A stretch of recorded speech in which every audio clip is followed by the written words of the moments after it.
दामोदर अपनी पत्नी सुमुक्ति के साथ सोहनपुर गांव में रहते थे। दोनों पति पत्नी का आपस में बहुत प्रेम था। शादी के 4 वर्ष बाद उनके घर एक सुंदर चांद सी बेटी पैदा हुई। उन्होंने पूनम की रात को पैदा हुई अपनी प्यारी बेटी का नाम चांदनी रख दिया। दोनों बहुत खुश थे शादी के इतने साल बाद पैदा हुई अपनी बेटी के आने से। जब चांदनी 2 वर्ष की हुई तब उसकी माँ सुमुक्ति ने अपनी लाडली के लिए अपनी माँ के दिए सोने के कंगन, जिनमें कीमती हीरे जड़े हुए थे, सहेज कर अलमारी में रख दिए। सुमुक्ति बोली, सुनिए, ये कंगन मेरी माँ ने अपने आखिरी समय में मुझे दिए हैं और यही कंगन अब हमारी लाडली को देंगे जब इसकी शादी होगी। इसमें माँ और नानी दोनों का प्यार और आशीर्वाद बसा है हमारी चांदनी के लिए। इन कंगनों में ना माँ की जान बसती है। ये कंगन हमारी लाडली की हर मुसीबत से रक्षा करेंगे। इस बात के कुछ दिन बाद एक दोपहर को सुमुक्ति घर में काम कर रही थी। चांदनी को दूध पिलाकर सुला दिया था उसने और वह खुद कपड़े धो रही थी। बाथरूम में साबुन पानी फैला हुआ था, तभी दरवाजे पर दस्तक हुई। सुमुक्ति जल्दी में उठकर जाने को हुई तो फर्श पर फैले साबुन पानी की वजह से उसका पैर फिसल गया और सुमुक्ति मुंह के बल बाथरूम में गिर गई। सुमुक्ति ने वहीं पर दम तोड़ दिया। शाम को दामोदर जब घर आए तो दरवाजा बंद था और चांदनी के रोने की आवाज आ रही थी। बहुत देर तक दरवाजा नहीं खुला तो दामोदर ने दरवाजा तोड़ डाला। अंदर कमरे में चांदनी बेटी का तो रो रो कर बुरा हाल था। दामोदर ने सुमुक्ति को पूरे घर में ढूंढा, पर सुमुक्ति की खून से लथपथ लाश बाथरूम में पड़ी थी। यह देखकर दामोदर को गहरा सदमा पहुंचा। सुमुक्ति की अचानक हुई मौत की वजह से दामोदर पूरी तरह टूट चुका था। कुछ महीने बाद दामोदर की मौसी अपने गांव से 2 अनाथ लड़कियों छाया और माया को अपने साथ ले आई। कुछ दिन वहां दामोदर के घर रहने के बाद मौसी ने दामोदर से कहा, बेटा, तू कब तक अकेले जिंदगी जिएगा? अपना ना सही पर अपनी बेटी चांदनी के बारे में तो सोच। बेचारी दूध मुही बच्ची बिन माँ के कैसे जिएगी? देख बेटे, इन दोनों अनाथ बेटियों ने तेरी बेटी और तेरा घर बार कितनी अच्छी तरह से संभाल लिया है। तू ऐसा कर, इस छाया से शादी कर ले और उसकी छोटी बहन माया को भी यही साथ में रहने दे। बेचारी अनाथ बहनों को घर और तुम्हारे घर को कुशल गृहिणी के साथ साथ चांदनी को 2-2 माँओं का प्यार मिल जाएगा। दामोदर ने रात भर सोचा और अपनी लाडली बेटी की अच्छी परवरिश की खातिर अनाथ छाया से शादी के लिए हाँ कह दी। बड़े ही साधारण ढंग से शादी हुई और छाया दामोदर के घर की मालकिन बन गई। मौसी दामोदर का घर बसाकर वापस अपने गांव चली गई। दामोदर बहुत खुश था छाया जैसी कुशल गृहिणी को पाकर। दिन पंख लगाकर उड़ने लगे और धीरे धीरे छाया और माया ने अपना असली रंग दिखाना शुरू कर दिया। वो लोग दिन में दामोदर के जाने के बाद अच्छा अच्छा पकवान बनाकर खाती और नन्ही चांदनी को दूध के लिए तरसाती और रोने पर उसे पीट देती। छाया कहती, आह, मेरा सर, आह, मेरी कमर, मुझसे तो उठा नहीं जा रहा। आप दाल चावल खाकर सो जाइए। हाँ। रोज रोज इसी तरह खाना और दूध बाप बेटी को पेट भर नहीं मिलने के कारण दामोदर और चांदनी दोनों बहुत कमजोर हो गए थे और छाया माया तो खा पीकर मोटी ताजी हो गई थी। घर जमीन छाया ने अपने और अपनी बहन के नाम लिखवा लिए। इसी तरह दिन महीने साल गुजरे और दामोदर की भी कमजोरी के कारण बीमारी से मौत हो गई। चांदनी तब 15 वर्ष की हो गई थी। दोनों बहनों ने खूब मगरमच्छ के आंसू बहाए। छाया छाती पीटते हुए बोली, हाय हाय रे मेरी फूटी किस्मत, काश मेरे पति और जिंदा रहते तो इस तरह भरी जवानी में विधवा नहीं होती मैं। हाय हाय। माया ने रोते हुए छाया को गले लगाकर बोला, दीदी चुप हो जाओ, अब होनी को कौन टाल सकता है। आप बस अब अपनी चांदनी बेटी को माँ बाप दोनों का प्यार दो।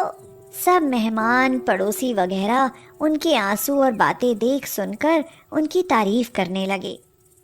दोनों चंडाल बहनें चांदनी को मार पीट कर सारे घर का काम करवाती, खाना बनवाती और खुद पलंग पर पड़े पड़े आराम करती खाती रहती।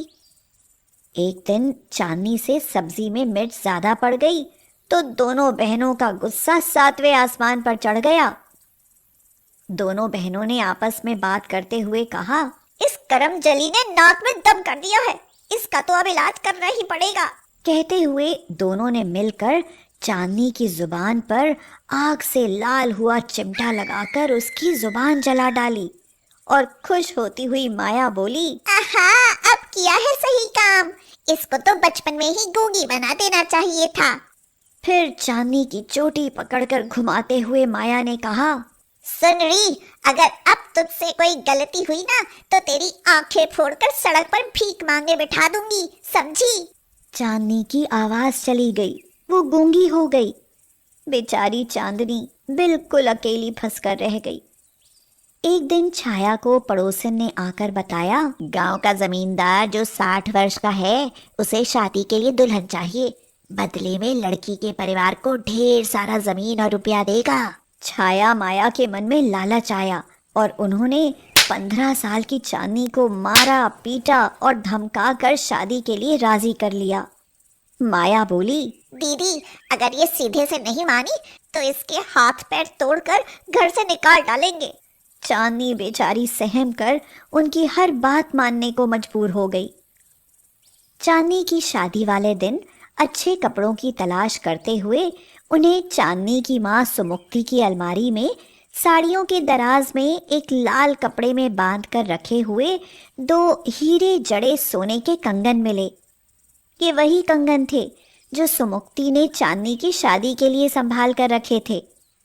इतने सुंदर और कीमती कंगन देखकर दोनों बहनों ने आपस में बांट लिया। एक एक कंगन अपनी कलाई में पहन लिया और चांदनी की शादी उस बूढ़े जमींदार से करवाने के लिए पंडित और जमींदार को बुला लिया।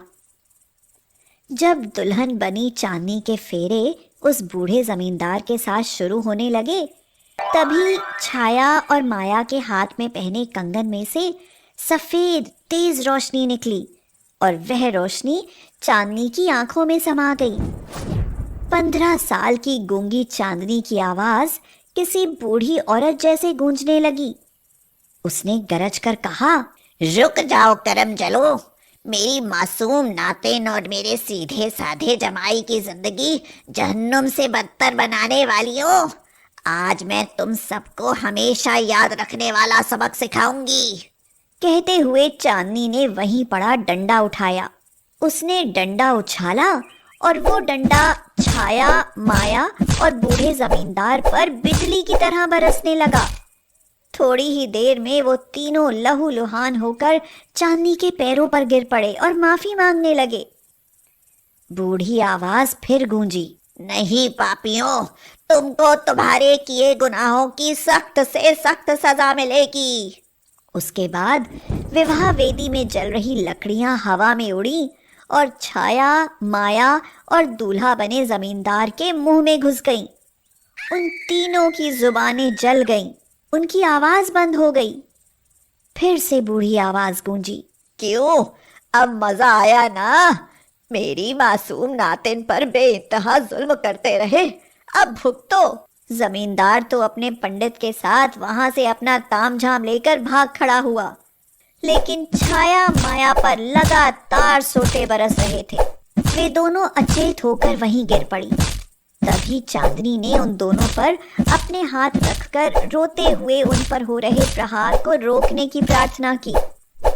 उसके बहते आंसू की वजह से छाया माया की पिटाई बंद हो गई। थोड़ी सी होश में उन दोनों ने चांदनी के सामने हाथ जोड़ दिए। चांदनी की नानी की आत्मा ने जाते जाते चांदनी के कंठ से वह कंगन छुआ दिए और चांदनी की आवाज लौट आई। नानी की आत्मा की रोशनी से चांदनी लिपट गई और खूब रोई। वह रोशनी कुछ पल में गायब हो गई। चांदनी की सेवा से छाया माया कुछ दिनों में ठीक हो गई और उन्होंने चांदनी से बहुत रो रो कर माफी मांगी। उन्होंने फिर चांदनी से कोई काम नहीं करवाया और उसे स्कूल में दाखिल करवाकर खूब पढ़ाया लिखाया और एक कामयाब वकील बनाया। उसकी शादी लायक उम्र होने पर छाया माया ने विनोद से बड़ी धूमधाम से उसकी शादी कर दी और चांदनी के हाथों में वही नानी और माँ के दिए कंगन पहनाए। अब चांदनी की जिंदगी में सिर्फ खुशियां ही खुशियां आ गईं।